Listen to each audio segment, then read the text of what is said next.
اعوذ باللہ من الشیطان الرجیم بسم اللہ الرحمن الرحیم نحمده ونصلي ونسلم على رسوله الكريم اما بعد فاعوذ باللہ من الشیطان الرجیم بسم اللہ الرحمن الرحیم۔ قابل صدر احترام میرے عزیز وقار دوستوں، بزرگوں اور بھائیوں، السلام علیکم ورحمۃ اللہ تعالی وبرکاتہ۔ میرا عزیز وقار، آج بھی آپ حضرات کے سامنے میں کچھ اہم سوالات کے جوابات دینے کے حاضر خدمت ہوا ہوں۔ آج ایک صاحب نے سوال کیا کہ ایک شخص کسی بڑے جانور میں 7 آدمی شریک تھے۔ اب مثال کے طور پر انہوں نے 25,000 کی ایک جانور خریدی تھی، تو اب ان میں انہوں نے 23,000 دیا۔ اب 25,000 بھی دیے، کچھ پیسے رہتے تھے، 200 یا 300 یا 400 رہ رہے تھے، یا 1,000 رہ رہا تھا۔ اسی طرح سے ان شریک میں سے، شرکا میں سے، 7 شرکا میں سے ایک نے کہہ دیا کہ میں دوسرے پیسے دے دیتا ہوں، چلو ٹھیک ہے۔ تو کیا اس 7ویں یہ شرکا نے جو کہ پیسے زیادہ دیے، کیا قربانی کے حصے میں اس کا حصہ ڈبل ہوگا یا پھر ویسے ہی ہوگا؟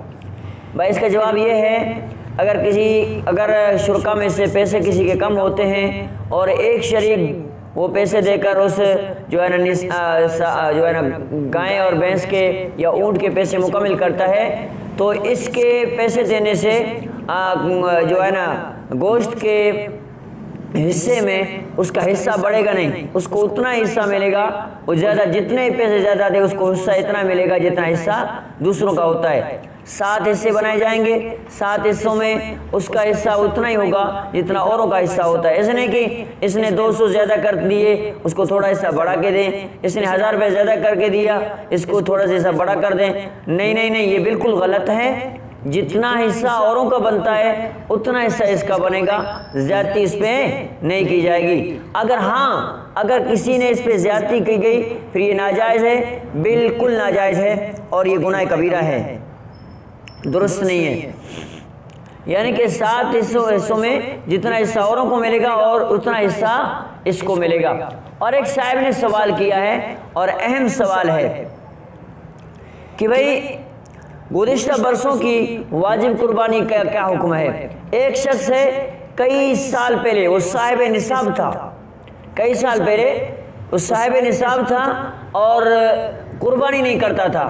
سائل نے سوال کیا کیا یہ اپنے سارے زندگی کے قربانیاں واپس کریں، یعنی جانور خرید کے قربان کر دے؟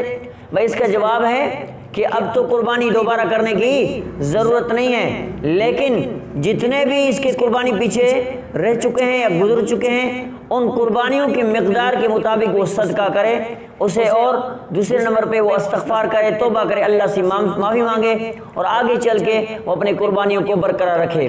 اور ایک صاحب نے سوال کیا، اور اہم سوال اور عجیب سوال ہے۔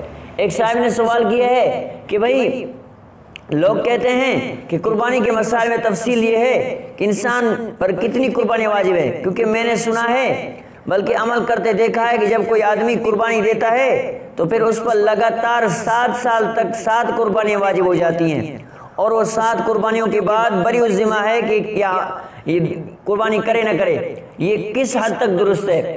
بھائی یہ بالکل غلط ہے، یہ بالکل غلط ہے، صراحتاً غلط ہے۔ یہ بات آپ نے سنی بھی غلط ہے، اور اگر آپ نے کی ہے پھر بھی غلط ہے۔ بھائی بات یہ ہے، قربانی صاحب نصاب پر ہوتی ہے، قربانی صاحب نصاب پر ہوتی ہے۔